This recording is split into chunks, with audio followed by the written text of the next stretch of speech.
Now, nobody can deny that they are sincere, honest, and earnest men.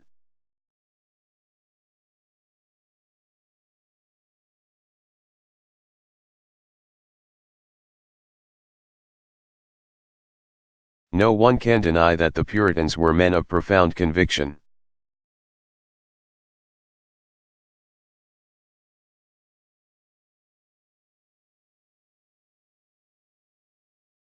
And yet these men who gave up everything in behalf of an ideal, hardly established their communities in this new country before they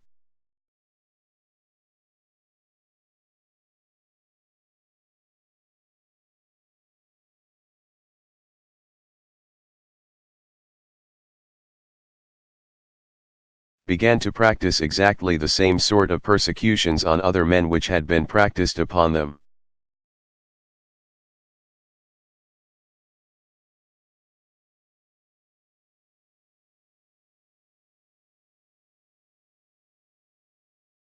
They settled in their communities on the New England shores, and when they formed their compacts,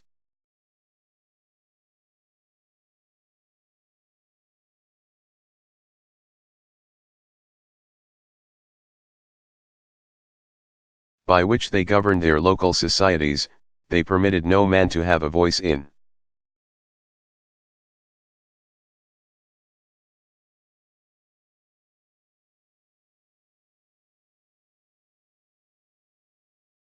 the affairs unless he was a member of the church, and not a member of any church.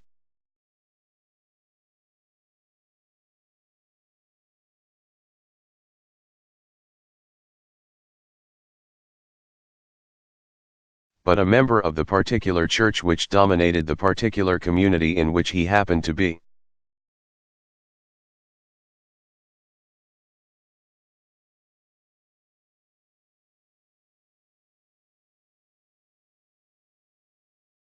In Massachusetts, they drove the Baptists down to Rhode Island. In Connecticut they drove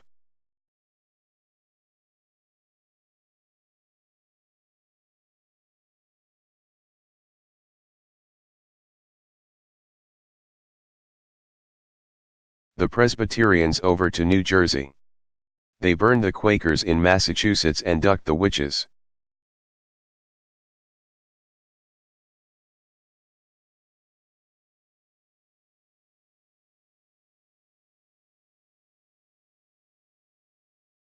And no colony, either Catholic or Protestant, allowed a Jew to have a voice.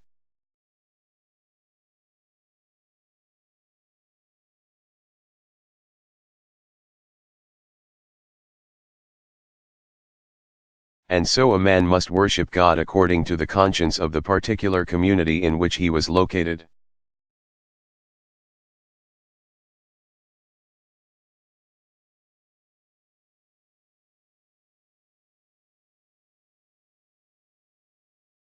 And yet they called that religious freedom. They were not able to live the ideal of religious liberty.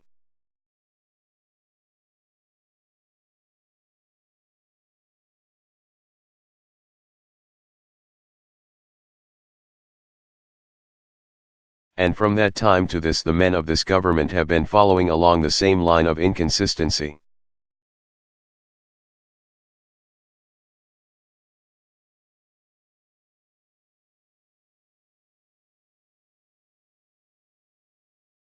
While they too have been following a vision of equal grandeur and power.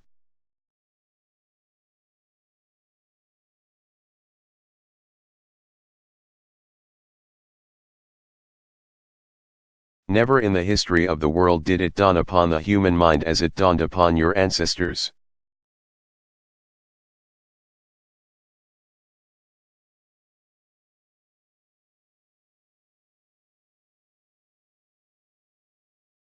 What it would mean for men to be free.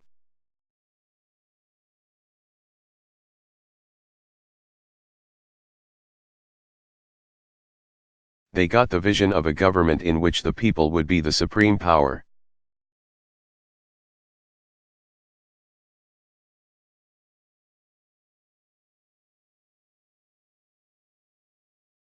And so inspired by this vision men wrote such documents as were went from the Massachusetts legislature.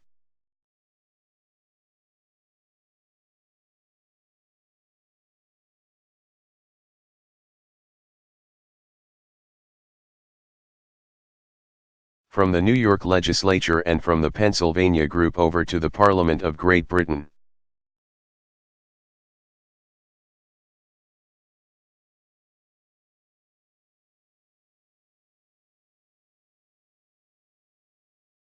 Which rang with the profoundest measures of freedom and justice.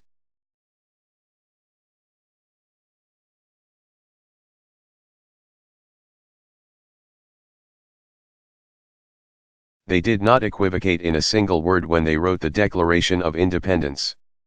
No one can dream.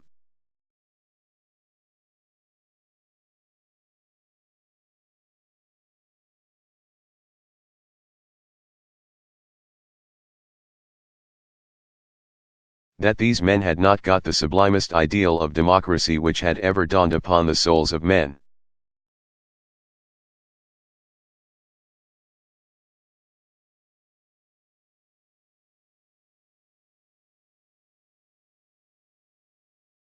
But as soon as the war was over and our government was formed, instead of asking the question,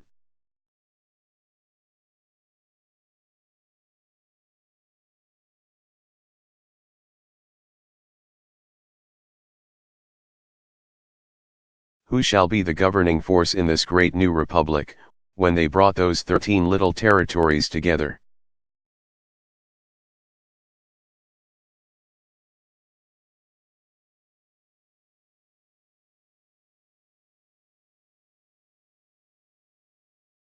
they began to eliminate instead of include the men who should be the great governing forces, and they said,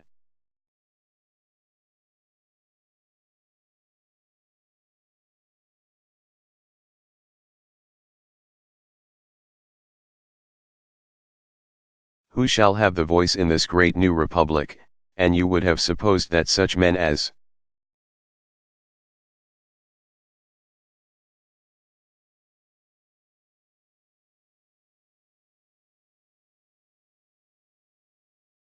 fought the Revolutionary War would have been able to answer that every man who has fought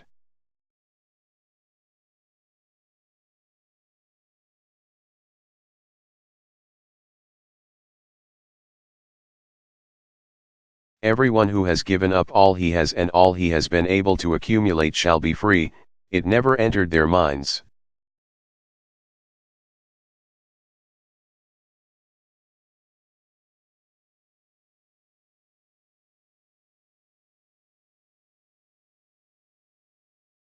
These excellent ancestors of yours had not been away from the old world long enough to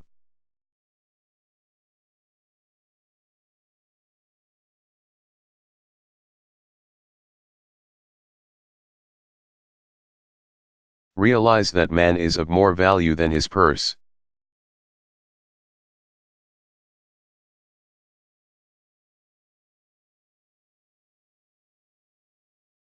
So they said every man who has an estate in the government shall have a voice. And they said, what shall that estate be?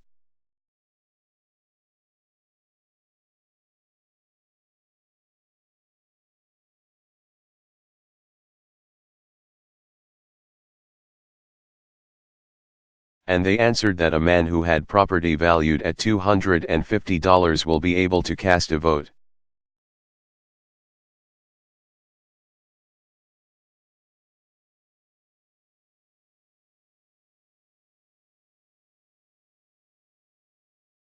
And so they sang the land of the free and the home of the brave.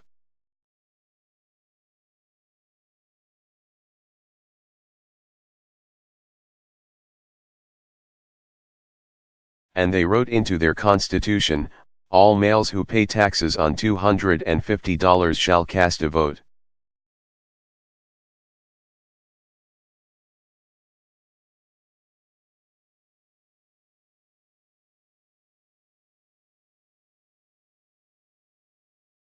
And they called themselves a republic, and we call ourselves a republic.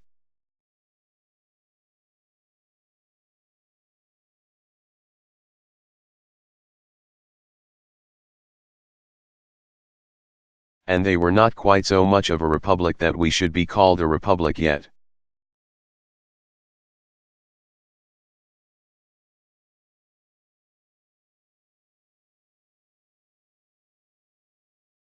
We might call ourselves angels, but that wouldn't make us angels. You have got to be an angel before you are an angel.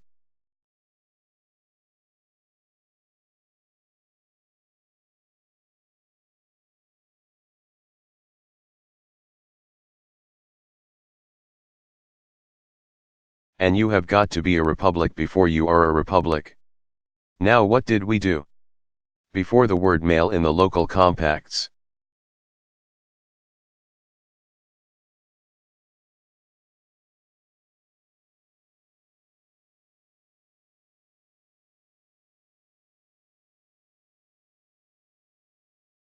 They wrote the word church members. And they wrote in the word taxpayer.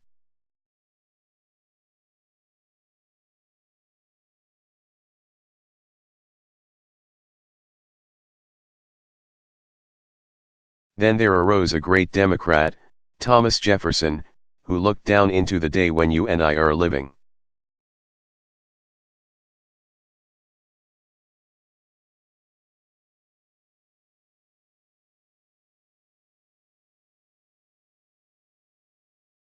And saw that the rapidly accumulated wealth in the hands of a few men would endanger the liberties of the people.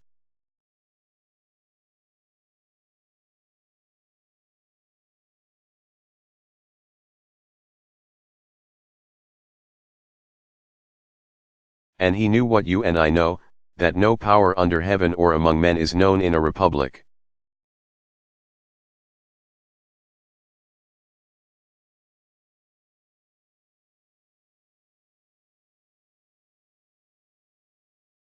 By which men can defend their liberties except by the power of the ballot.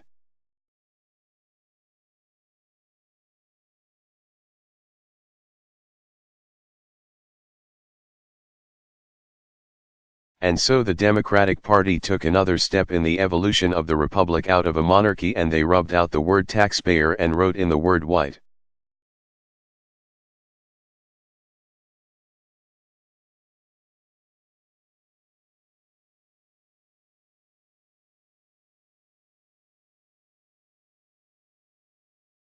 And then the Democrats thought the millennium had come.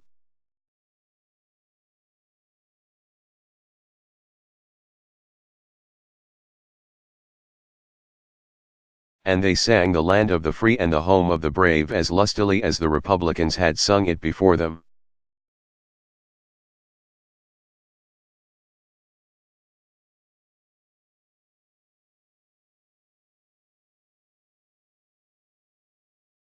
And spoke of the divine right of motherhood with the same thrill in their voices, and at the same time they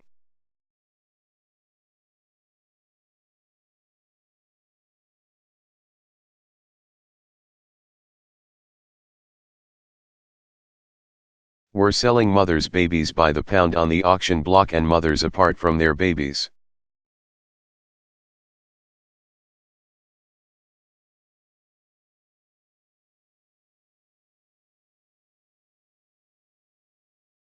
Another arose who said a man is not a good citizen because he is white, he is a good citizen because he is a man.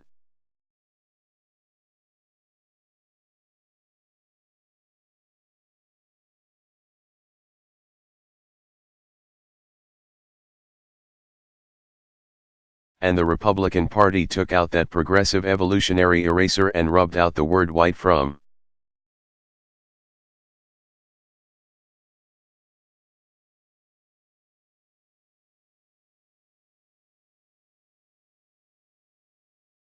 Before the word male, and could not think of another word to put in there. They were all in, black and white.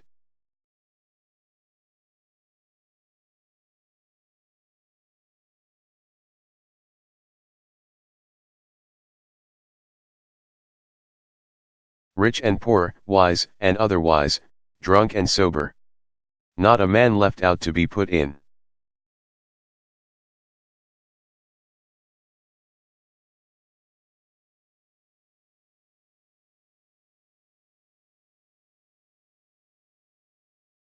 And so the Republicans could not write anything before the word male, and they had to let the little word, male, stay alone by itself.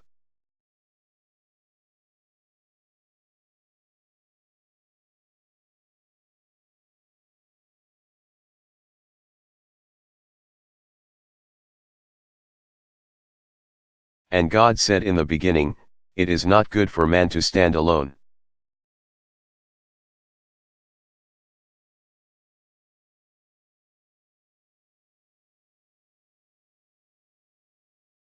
That is why we are here tonight, and that is all that woman's suffrage means. Just to repeat again and again that first declaration of the divine.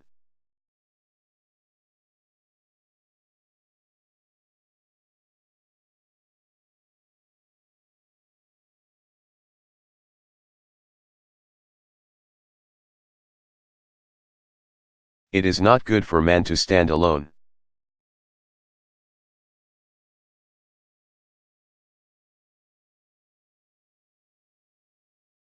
And so the women of the state are asking that the word male shall be stricken out of the Constitution altogether, and that the Constitution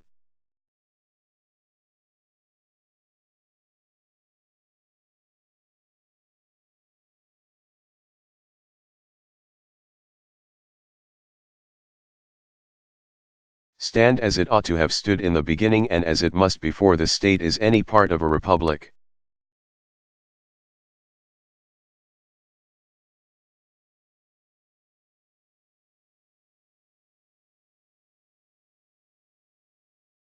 Every citizen possessing the necessary qualifications shall be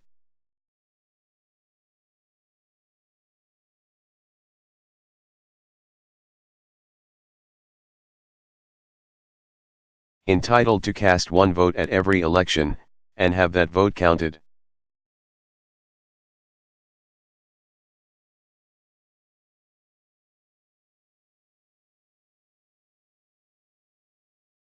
We are not asking as our anti-suffrage friends think we are.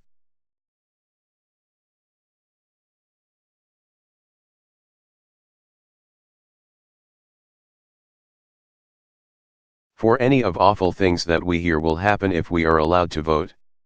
We are simply asking that that government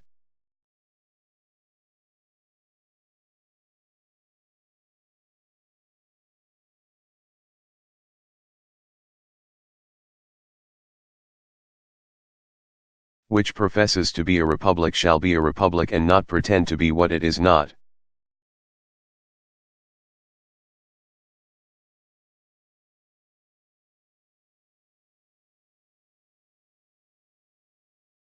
Now, what is a republic?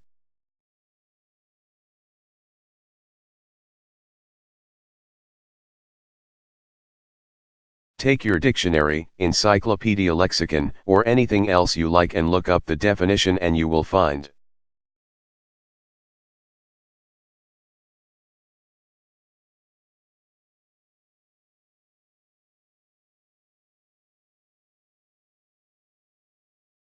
that a republic is a form of government in which the laws are enacted by representatives elected by the people.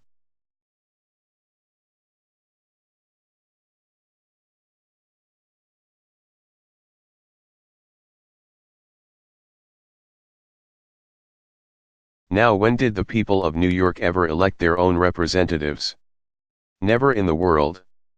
The men of New York have.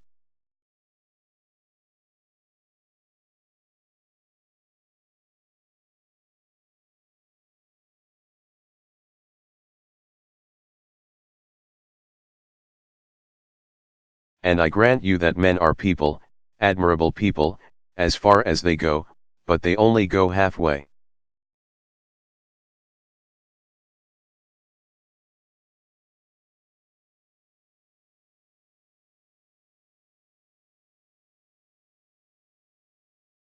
There is still another half of the people who have not elected representatives.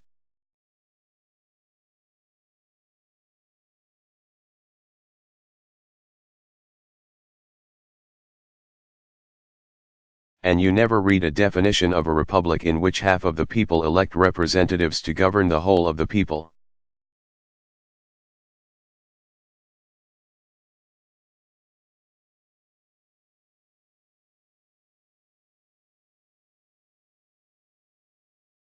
That is an aristocracy, and that is just what we are.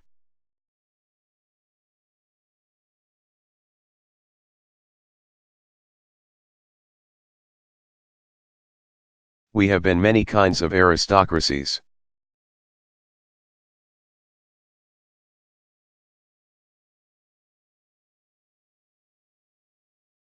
We have been a hierarchy of church members, then an oligarchy of sex.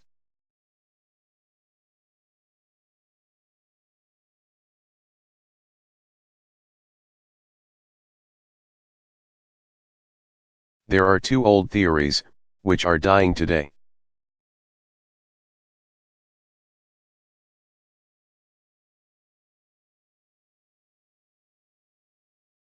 Dying hard, but dying. One of them is dying on the plains of Flanders and the mountains of Galicia and Austria.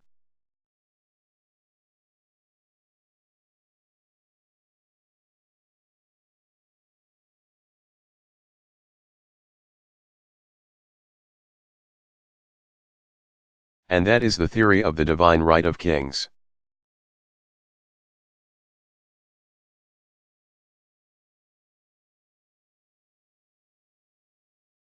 The other is dying here in the state of New York and Massachusetts.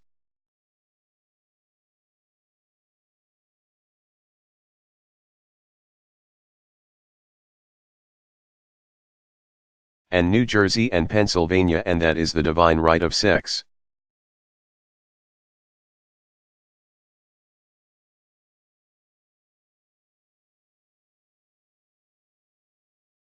Neither of them had a foundation in reason, or justice, or common sense.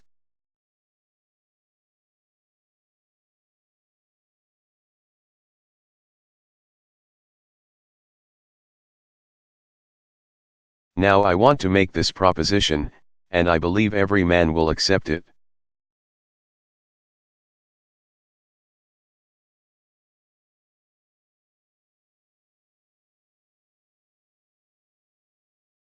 Of course he will if he is intelligent.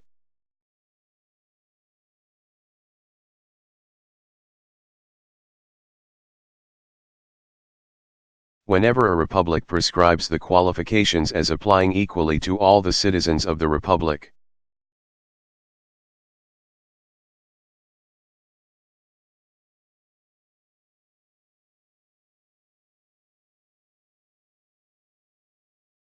when the republic says in order to vote, a citizen must be 21 years of age,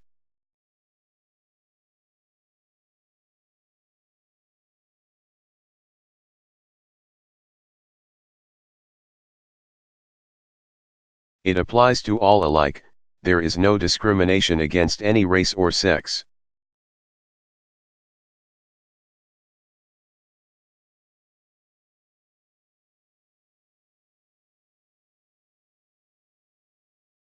When the government says that a citizen must be a native-born citizen or a naturalized,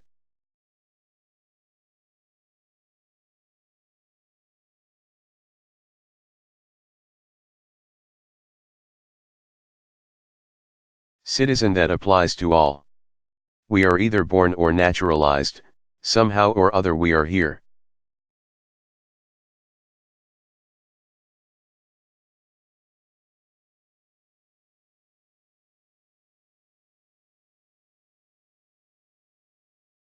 Whenever the government says that a citizen, in order to vote, must be a resident of a community a certain length of time,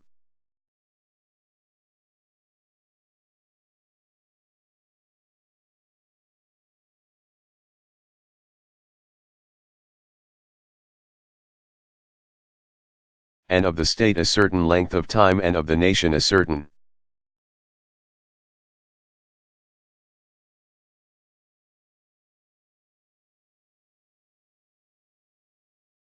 length of time, that applies to all equally.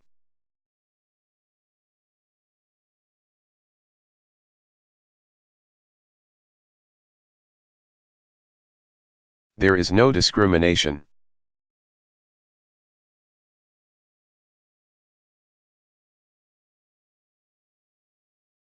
We might go further and we might say that in order to vote the citizen must be able to read his ballot.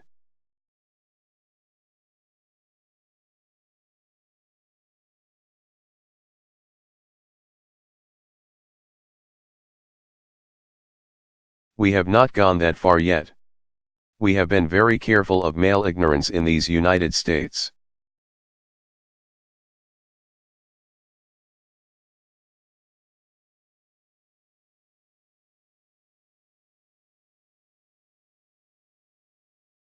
I was much interested, as perhaps many of you, in reading the congressional record this last winter over the debate over the immigration bill.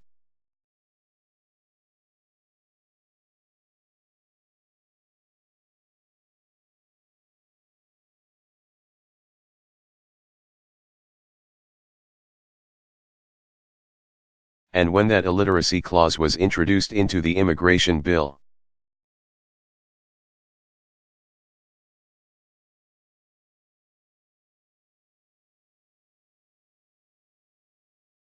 what fear there was in the souls of men, for fear we would do injustice to some of the people who might want to come to our shores.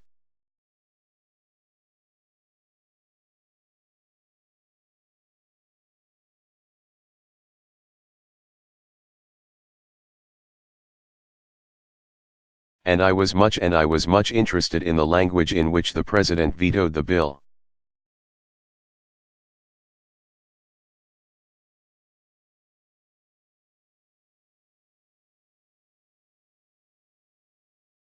When he declared that by inserting the clause we would keep out of our shores a large body of very excellent people.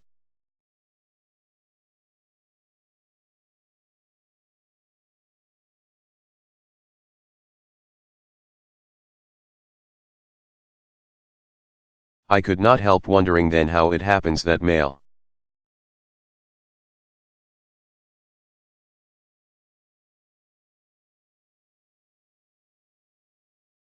ignorance is so much less ignorant than female ignorance.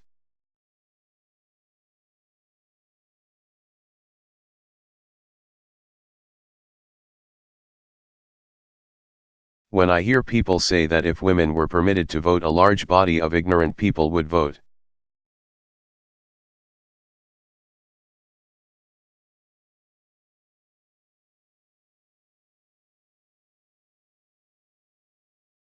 And therefore, because an ignorant woman would vote, no intelligent women should be allowed to vote.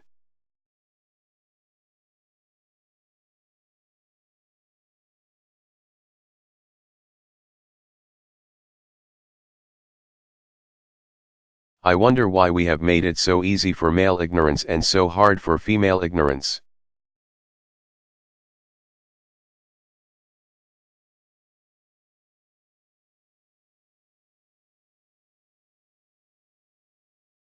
When I was a girl, years ago, I lived in the backwoods, and there the number of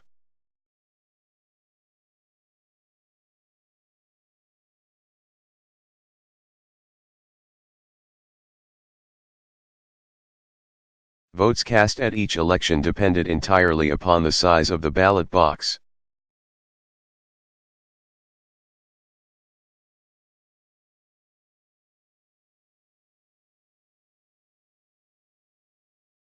We had what was known as the old tissue ballots, and the man who got the most tissue in was the man elected.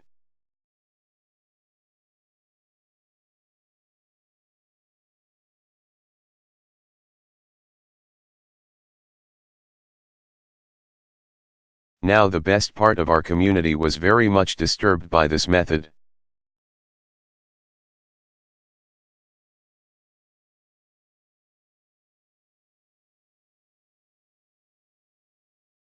And they did not know what to do in order to get a ballot both safe and secret. But they heard that over in Australia,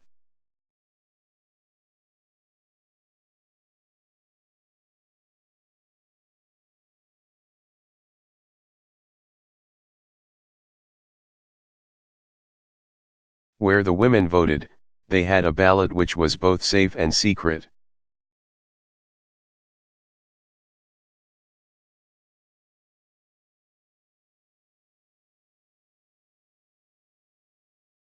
So we went over there and we got the Australian ballot and we brought it here.